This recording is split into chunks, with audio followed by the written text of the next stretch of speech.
I'm author Wendy Jones, and that means that I write books. I write books for children and adults. And today I'm here in my office at home where I write my books, and I'm going to be telling you about my little friend, Bertie the Buffalo.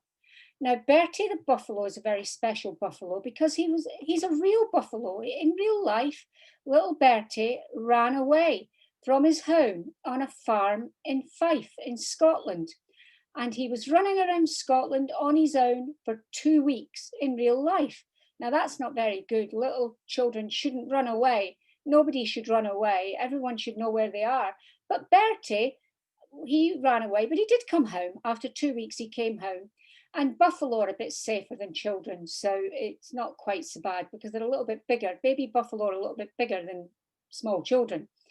But Bertie came home of his own accord, and I was asked to write a story about what he might have been doing while he was running around Fife on his own. And that was exciting because I got to think of all sorts of adventures he might have got up to. So I've been asked by the lovely people at Angus Libraries to read to you from Bertie today. Now, I want to say a little bit about libraries before I read.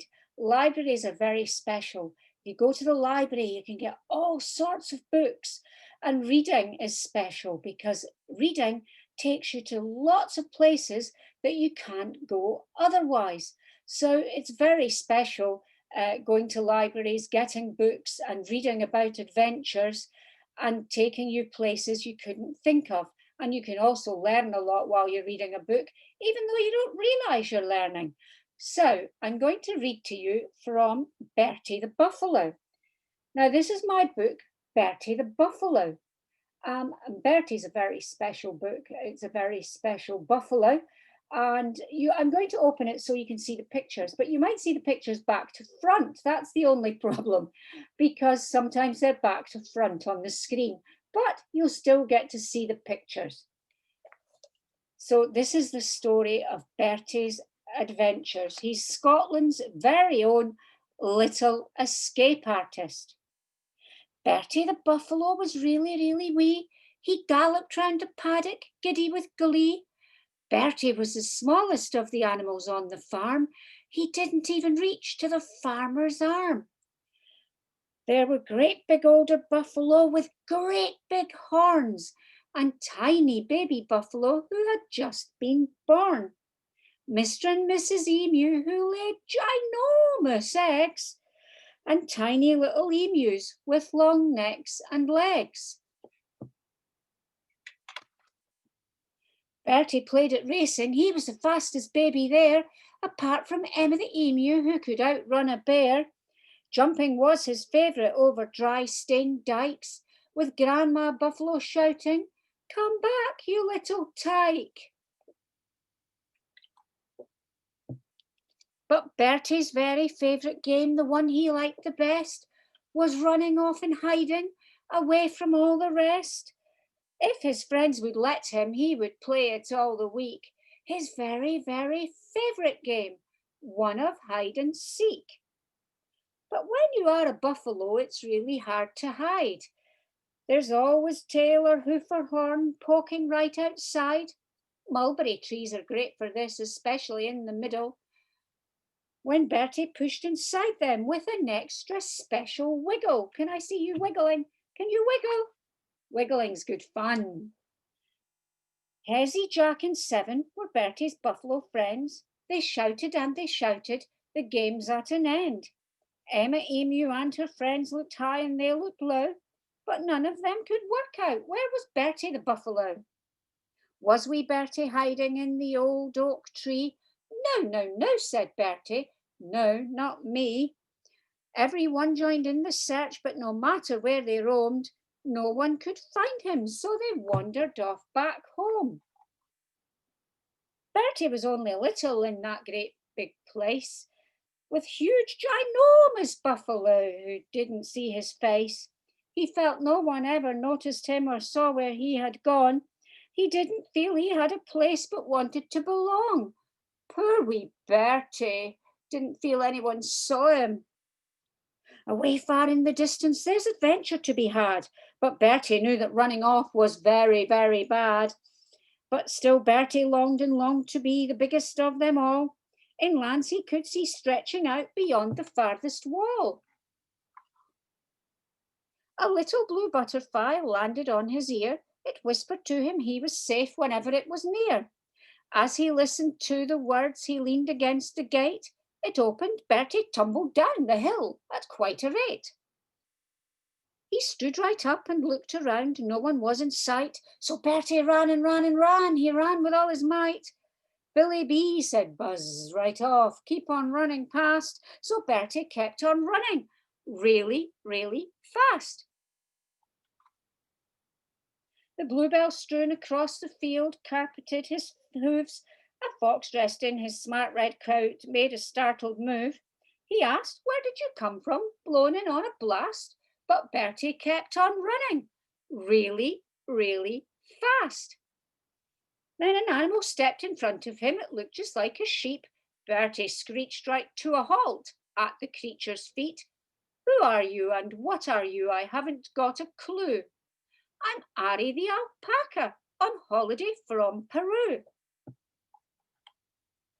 Bertie ran into the trees, a dark and scary place. Spiders' webs brushed on his hair like tiny scraps of lace. But Bertie trotted deep inside, trying to be brave. He stepped inside a hollow that acted like a cave.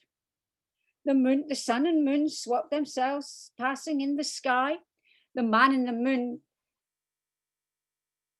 took his place, twinkling way up high. Bertie's nice blue butterfly friend landed on his ear. "Sleep tight, I'm here to keep you safe. There's nothing you need fear."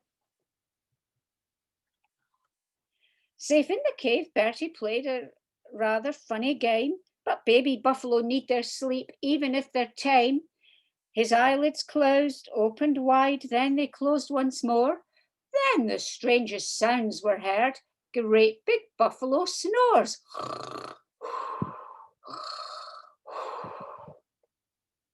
A roaring beast woke Bertie up. He jumped out of his bed. His long hair whipped around his face as he shook his head. Brave wee Bertie peeked outside and trotted to explore. This was a great adventure, but Bertie wasn't sure. Bertie saw wild creatures going very, very fast, faster than Emma Emu, who never came in last. They were cars and vans and lorries, a caravan and jeep. One yellow car beeped its horn with the loudest beep, beep, beep. Bertie picked up his hooves and ran really, really fast. He trotted back inside the woods past the radio mast. Then he heard Hezzy call, "Bertie, where are you?" But Bertie couldn't tell him. He didn't have a clue.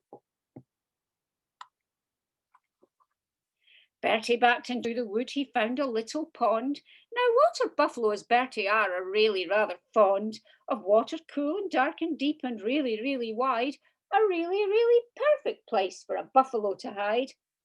This was Bertie's special place, he knew without a doubt, especially when he found himself being tickled by a trout. He climbed back out and cleaned himself by rubbing on a log. An animal ran up and barked. It was a great big dog. Woof, woof! Bertie ran out from the woods and heard the strangest sound, belonging to a helicopter flying round and round. There were men with great big cameras, hoping they would see tiny Bertie Buffalo right there behind a tree. Bertie picked up his hooves and ran really, really fast until he left the helicopter safely in the past. He cuddled up in a hut that was painted nice bright red. The farmer's special goggles couldn't see inside this shed. The moon and the sun swapped themselves, high-fiving in the sky. "I need a place where I'll be safe," said Bertie with a sigh. A great big herd of Highland cows let wee Bertie stay. "You're a very funny cow, but you're welcome anyway." A bright red airplane buzzed round way up in the sky. The cows all cuddled closer with the loudest Highland sigh. Bertie in the middle was hidden quite from sight. The woman in the airplane peered from her great height. She didn't see wee Bertie, so flew the plane away back to the farm from where she came, and her aeroplane runway.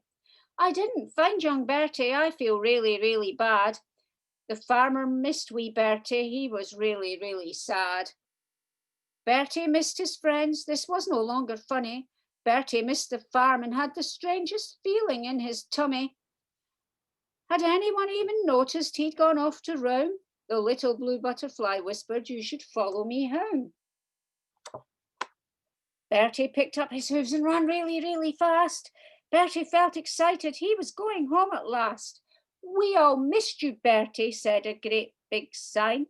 The animals waited to welcome him in a really long line. Emma, Jack, and Hezzy hugged him nice and tight. The welcome home party lasted through the night.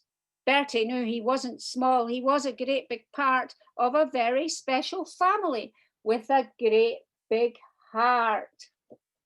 So Bertie ran away, but everybody missed him. He didn't think anybody would miss him, but everybody missed him. And when he went home, he realised that being at home was really the best place because everyone loved him at home. And that was nice. So that was the story of Bertie. You can get Bertie the Buffalo from your library, or you can get him from a bookshop. There's a Bertie the Buffalo book. There's a Bertie the Buffalo colouring book. You can't get that from the library, I'm afraid. And a Bertie the Buffalo soft toy. And the Bertie, there's not that, but you can get the book from the library, any of the Angus libraries. So go along to your library and get some books, maybe even Bertie, and you can then spend time in a different adventure. I hope you enjoyed his story, and I hope you enjoy Book Week Scotland.